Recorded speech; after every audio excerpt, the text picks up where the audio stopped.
the alcohol calories per gram are higher than the sugar calories. Because those will have the numbers. 1 gram of alcohol has 7 calories and 1 gram of sugar has 4. So it's higher. Then highest is fat. Yes. Yeah. And yet Uganda is one of the alcohol capitals of the world. Yeah. We are doing well. We are doing well. I think we are social beings. You can see that in that in how we relate. We are very social beings. I mean, you see how much money people contribute to weddings. Yeah, I love to joke, and at my business I tell people, man, worst case scenario, I will announce that I'm getting married and people contribute. Like they will not contribute to a startup. No. But I'm like, I'm marrying that guy. Mm-hmm. We put a flyer out there. By the end of the week, wedding meeting 2. We have money. Millions. So we are very social beings, and I totally understand how food then becomes a part of it, because we are also very hospitable, and part of our hospitality culture is offering food. So offering food, offering drinks, and I think it also affects our behavior in line with eating behavior, because Christmas season is one of those times when clients don't like me. Like you call someone during Christmas and like, I'll call you in January. Yeah, and you're like, it's okay, but just don't come back bigger. Right. Because if you come back with more weight, I'm billing you. And then they're thinking, no, but I can't control myself around. Yeah, you see, I have to buy alcohol for my friends. I have to drink with them. I'm like, if they're truly your friends, if you are hypertensive and they know, would they allow you to drink that much? If they're truly your friends? Because alcohol elevates your blood pressure. If they know about the fact that you were in hospital last week with a very elevated blood pressure and your kidneys are starting to fail, would they let you drink that much? But here's the thing, peer pressure is not necessarily like someone saying, no, you should drink or you should, do this. But it's like, there is a crate of beer. People are partaking. Why do you have... Why are you walking away? Why do you have a bottle of water? Yeah. True. And that's why it makes it hard to change behavior. Like, why do you have water? Why are you drinking water? And most of the time in your mind, people care a lot that you're drinking water, not beer. Yes. Now, interestingly, just recently, a client told me, it's so interesting how I thought when I go to a restaurant and drink water as the rest are drinking wine and beers, or after because we moderate. After my first beer, I start to drink just water.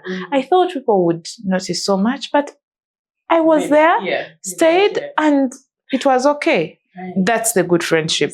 Then there's some that are pushy. Who be like, why? Guy, you're weak. Only one. Add more. Right. Now, those guys are dangerous. They can kill you. And I think that also comes with the concept of, is it a beer belly? Is it a dad bod that guys tend to have? Your 9 months. Your husbands, your uncles, your fathers, they look pregnant. Is that a beer thing? Is it an alcohol calories thing? All alcohol. Yeah. All alcohol. Because remember, any form of alcohol is converted to energy. And if it's excess, converted to fat. True. Correct me if I'm wrong. Because I was looking into which alcohols are, calorie, worse than others, because of course cocktails, they're so yummy.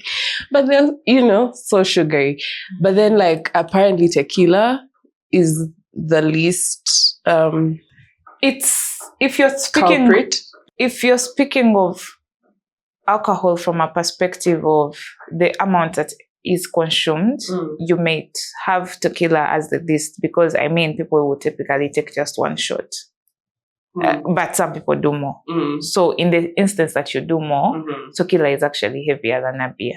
As long as something has alcohol, it has a potential to have calories. It has calories. Yeah. Now, the higher the alcohol content, the more the calories. Yes. Just that for the harder liquors, most times people take less quantities than the other. So you will notice that for the same calories, the person who has taken the tequila has taken 2 shots, while the person who has taken a beer has taken 1 bottle, same calorie content. But the person who takes beer is more likely to take maybe 10 beers than the other. But if you competed at the same point, you would actually have more. So in summary, all alcohol should be moderated. Then of course there is alcohol that also has some of the sugars still present, like the lighter beers and the sweet wines. So it's the alcohol plus sugar calories. Alcohol has calories, the sugars to have calories. Yeah, and also cocktails, I think. Yes. It also has the juice factor. So the juice brings in its calories and the alcohol also brings in its calories. So in summary, we still have to moderate all alcohols. If we are looking at controlling body weight. Let me tell you a story of beer. And this could also be converted into whiskey. I actually have 2 stories. I have a whiskey story, true story, not mentioning names, but I have a client who used to take a bottle of whiskey twice a week. So he was going through something stressful, grief, dealing with grief. People go for counseling. It's okay to go through these emotions. Sometimes you need help. Do not cope using foods that will harm you.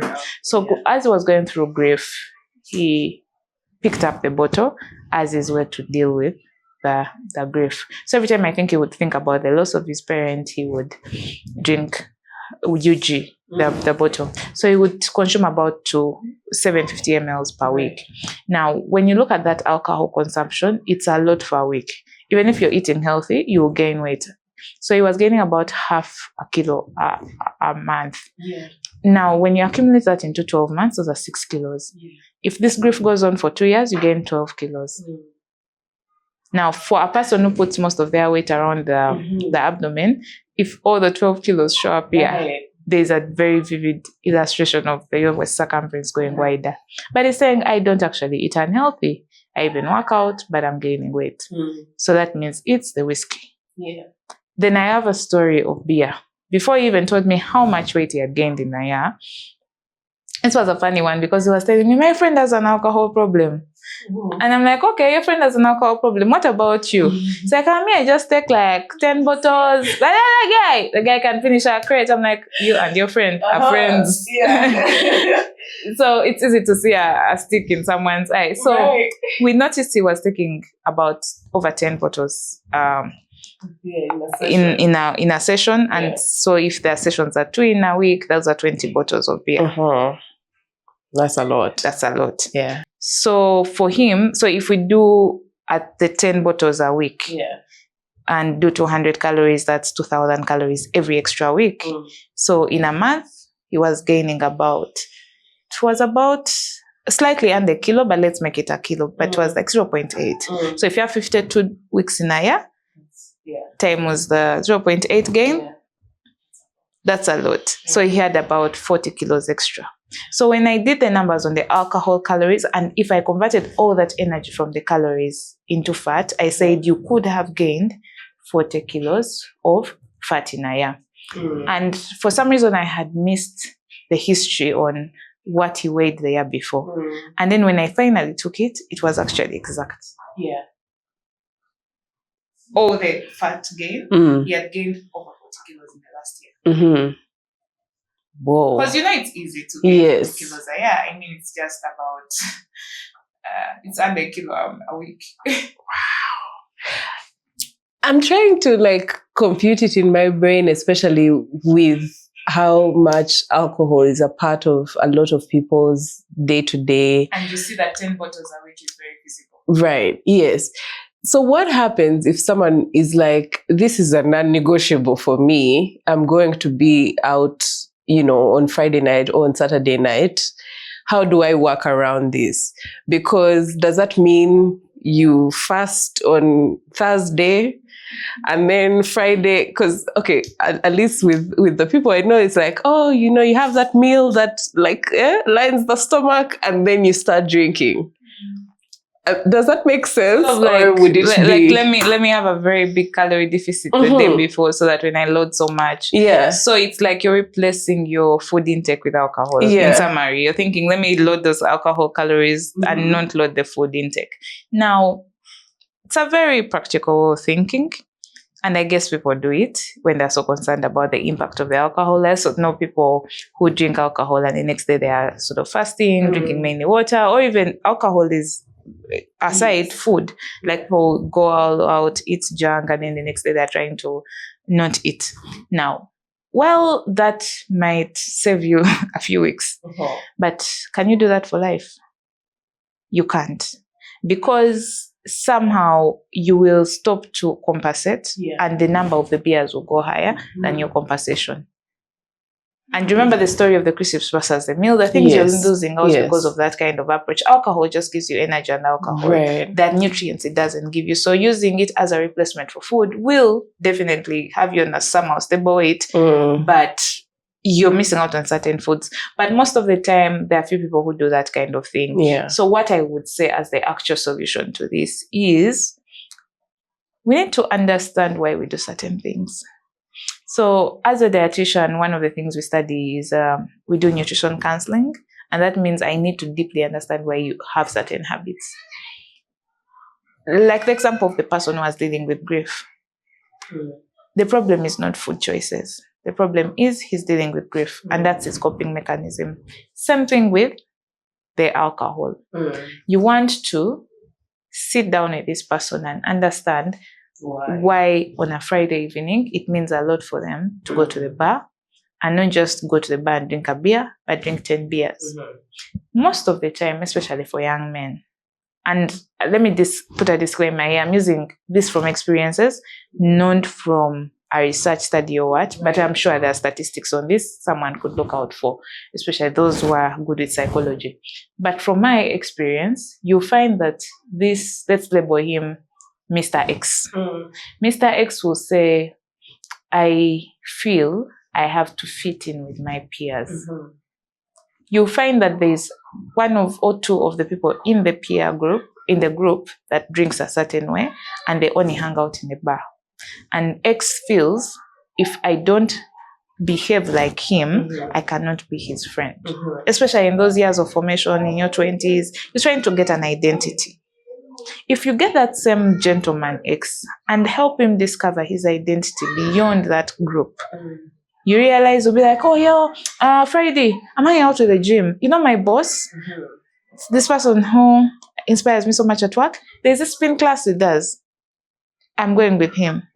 And you'll see, you'll take pictures. So you will have replaced a Friday with a different social group. Now, that doesn't mean he's not friends with these people. The fact that I don't drink with you does not mean I'm not your friend. But I've chosen to do a different Friday activity. And you may realize the same friend group on Sunday, they actually hang out maybe in church. You see them in church. So I think that sometimes food is used as a coping mechanism. Sometimes it's used as the wrong way to cope with the right emotions. I understand each of us wants a sense of belonging. I also want to be with Lynn and hang out on a Friday instead of being in my bed. But if I feel for me to be in Lynn's company, I need to hold a bottle of champagne and drink all of it, sometimes even spending myself and borrowing money, then that habit or behavior is becoming a problem. In traditional settings, I think would have an elder who spots the habit and says, but you, every time you hang out with that friend, you people are drinking. But now who questions us? No one. And I think that's why the Western world goes a lot into therapy, and when people now realize they have habits that are detrimental to their health. That they can't necessarily let go of willingly. So, and I like what you said, they can't necessarily is the let go. The fact that you want to let go doesn't mean it's easy for you to let go. Absolutely. And we have to accept that. You know it's not right.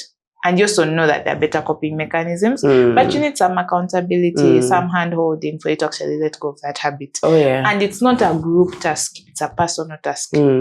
If I hang out with you and the girls, and I'm the one who feels, okay, I'm starting to drink myself away, I'm not supposed to come to you and say, you guys, we should all now go to church on Fridays, we should now all go. It should be a personal task. But I feel everyone is shy from that because I feel like drives you away from your social group. So then I think the question is, why are you scared of being driven away from that social group? What's that in that fear? Do you feel you are valueless beyond your ability to drink? you get this deeper than that. Like, what are you running away from? I love to say. And I think even with situations of like habit change or like changing your environment and stuff like that, there's a big fear when it comes to like walking alone. And like you said, the example of like the spin class instead of going to the bar. Like if someone does not have, let's say, that influence that they are going with, and they're just like, oh, I'm actually interested in like maybe sports, or I want to go to play tennis or go swimming.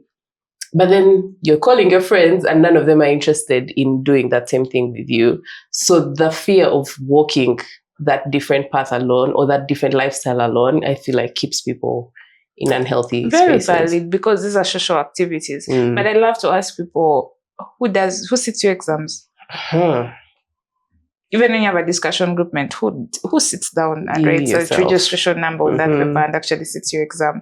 I think that periods in our lives where we actually take individual decisions, we just have to allow ourselves more of those moments. Yeah. You have to just allow yourself more of those times when you know this is me. And I think it comes from accepting that this one I do alone. No one even escorts you to the toilet when you're doing number.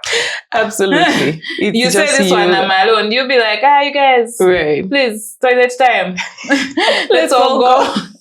I mean, even when girls do it and they all leave the table and go to the toilet, each of them enters the rooms alone. So I think even finances, we have motivation for some things alone. Maybe we just have to help people realize, and I hope the people listening to this are saying, oh, wait, I have to take individual decision on some things. If you have financial challenges, and some of these friend groups, most of the time, people deal with their financial challenges alone. Privately. Good word. So I think we need to get comfortable with knowing that sometimes it's an individual battle. You're struggling with alcohol, the last doctor's appointment, your blood pressure was going up, yet you're just 25. That's a personal challenge. It's not for your friend group. If you like this video, make sure to check out the rest of our page, because there's so much more for you to see. Make sure you like, share, and subscribe.